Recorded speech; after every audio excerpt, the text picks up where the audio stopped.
കോൺഗ്രസ് പ്രവേശനത്തിന് പിന്നാലെ പാണക്കാട് സാദിഖ് അലി ശിഹാബ് തങ്ങളുമായി കൂടിക്കാഴ്ച നടത്തിയ സന്ദീപ് വാര്യർ. മുസ്ലിം ലീഗിനെ പുകഴ്ത്തിയ സന്ദീപ് വാര്യർ ന്യൂനപക്ഷ വിരുദ്ധ പ്രസ്താവനകളിൽ ഖേദപ്രകടനവും നടത്തി.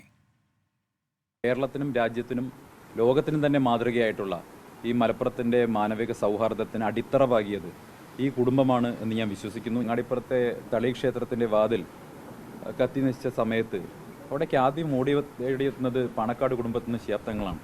അപ്പോൾ അതൊക്കെ വളരെ അത്ഭുതത്തോടുകൂടി കണ്ടു നിന്നിട്ടുള്ള ഒരാളാണ് ഞാൻ. ഏത് സമയത്തും ആർക്കും സഹായം ചോദിച്ച് കടന്നു വരാൻ കഴിയുന്ന ഹൃദയവിശാലതയുള്ള ഒരു തറവാട് അവിടേക്ക് ഇന്ന് കടന്നു വരാൻ സാധിക്കുന്ന സമയത്ത്, പ്രത്യേകിച്ചും ഇന്നലെ ഇന്ത്യൻ നാഷണൽ കോൺഗ്രസിൽ അംഗത്വം സ്വീകരിച്ച് ഇന്ന് ഇവിടേക്ക് കടന്നു വരാൻ സാധിക്കുമ്പോൾ അത് അങ്ങേയറ്റം ചാരിതാർത്ഥ്യമുണ്ട്. മാത്രമല്ല കഴിഞ്ഞ കാലങ്ങളിൽ BJPയുടെ ഭാഗമായി നിൽക്കുന്ന സമയത്ത്, BJPയുടെ രാഷ്ട്രീയം സംസാരിക്കുന്ന സമയത്ത് ഞാൻ പറഞ്ഞിട്ടുള്ള കാര്യങ്ങൾ, ആ കാര്യങ്ങളിൽ ഹൃദയവേദന ഉണ്ടായിട്ടുള്ള ഒരു വിഭാഗം ആളുകളുണ്ടെങ്കിൽ അവർക്ക് തീർച്ചയായിട്ടും ഈ സമയത്ത് എൻ്റെ ഈ വരവ്, പ്രത്യേകിച്ചും തങ്ങളുടെ അനുഗ്രഹം തേടിയിട്ടുള്ള എൻ്റെ ഈ വരവ് തീർച്ചയായിട്ടും അത്തരത്തിലുള്ള തെറ്റിദ്ധാരണകൾ മാറ്റാൻ സഹായകമായിരിക്കും എന്ന് ഞാൻ വിശ്വസിക്കുന്നുണ്ട്.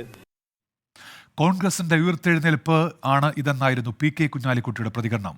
മുൻകാല നിലപാടുകൾ മാറ്റിയ സന്ദീപ് വാര്യർ മതേതര നിലപാടുകൾക്കൊപ്പം വന്നതിൽ സന്തോഷമെന്ന് മുസ്ലിം ലീഗ് സംസ്ഥാന അധ്യക്ഷൻ സാദിഖ് അലി ശിഹാബ് തങ്ങൾ പറഞ്ഞു. സന്ദീപ് വാര്യരുടെ ഈ കടന്നുവരവിനെ ഏറെ സന്തോഷത്തോടെയാണ് ഞങ്ങളെല്ലാവരും നോക്കിക്കാണുന്നത്. അദ്ദേഹത്തിൻ്റെ കഴിഞ്ഞ കാലങ്ങളിലുള്ള നിലപാടുകളൊക്കെ മാറ്റി മതേതരത്വത്തിൻ്റെയും ജനാധിപത്യത്തിൻ്റെയും സൗഹാർദ്ദത്തിൻ്റെയും ഒരു ഭൂമി, രാഷ്ട്രീയ ഭൂമിയിലേക്ക് അദ്ദേഹം കടന്നു വന്നിരിക്കുകയാണ്. ഏറെ സന്തോഷമുണ്ട്. സന്ദീപ് വാര്യർക്ക് പിന്നാലെ BJPയുമായി ഇടഞ്ഞ കൂടുതൽ പേരെ പാർട്ടിയിലെത്തിക്കാൻ കോൺഗ്രസ് നീക്കം നടത്തുന്നതായും റിപ്പോർട്ടുകൾ വരുന്നുണ്ട്. നിഖിൽ പ്രമേഷ് പാലക്കാട് നിന്ന് വിവരങ്ങളുമായി ഇപ്പോൾ ചേരുന്നുണ്ട്. നിഖിൽ, അങ്ങനെ സന്ദീപ് വാര്യർ കോൺഗ്രസിൽ പാണക്കാടെത്തി സന്ദർശനം, ഈ പാലക്കാട് നഗരസഭ കേന്ദ്രീകരിച്ച് എന്തെങ്കിലും നീക്കങ്ങളുണ്ടോ ഇപ്പോൾ കോൺഗ്രസിന്റെ ഭാഗത്ത്? നിഖിൽ. ഉന്മേഷ്, സജീവമായ നീക്കങ്ങൾ കോൺഗ്രസ് ഈ തെരഞ്ഞെടുപ്പ് പടിവാതിൽക്കൽ എത്തി നിൽക്കെ നടത്തിക്കൊണ്ടിരിക്കുകയാണ്. കോൺഗ്രസ് BJP നേതൃത്വവുമായി ഇടഞ്ഞു നിൽക്കുന്ന ചില കൗൺസിലർമാർ, മുതിർന്ന നേതാക്കൾ എന്നിവരെയൊക്കെ ബന്ധപ്പെട്ടുകൊണ്ടാണ് ഇപ്പോൾ ചർച്ചകൾ പുരോഗമിക്കുന്നത്. ഒരുപക്ഷെ സാധ്യമാവുകയാണെങ്കിൽ എത്രയും വേഗത്തിൽ, അതായത് വോട്ടർമാർ പോളിംഗ് ബൂത്തിൽ എത്തുന്നതിന് മുൻപ് തന്നെ മറ്റൊരു സർപ്രൈസ് കൂടി നൽകുന്നതിന് വേണ്ടിയിട്ടുള്ള കഠിന പരിശ്രമം നടത്തിക്കൊണ്ടിരിക്കുകയാണ് കോൺഗ്രസ് നേതാക്കളുടെ നേതൃത്വത്തിൽ. സംസ്ഥാന നേതാക്കളടക്കം, അതായത് പ്രതിപക്ഷ നേതാവ് KPCC പ്രസിഡന്റ് അടക്കമുള്ള എല്ലാ ആളുകളും, എല്ലാ നേതാക്കളും ഇപ്പോൾ കേന്ദ്രീകരിച്ചിരിക്കുന്നത് പാലക്കാടാണ്. സന്ദീപ് വാര്യരുടെ വരവ് അവർക്ക് വലിയ ആത്മവിശ്വാസമാണ് നൽകിയിട്ടുള്ളത്. അതുകൊണ്ട് തന്നെ ആ ആത്മവിശ്വാസം നിലനിർത്തിക്കൊണ്ട് തന്നെ തെരഞ്ഞെടുപ്പ് വരെ ഇതേ ടെമ്പോ കൊണ്ടുപോകുക എന്നുള്ളതാണ് അവരുടെ ലക്ഷ്യം.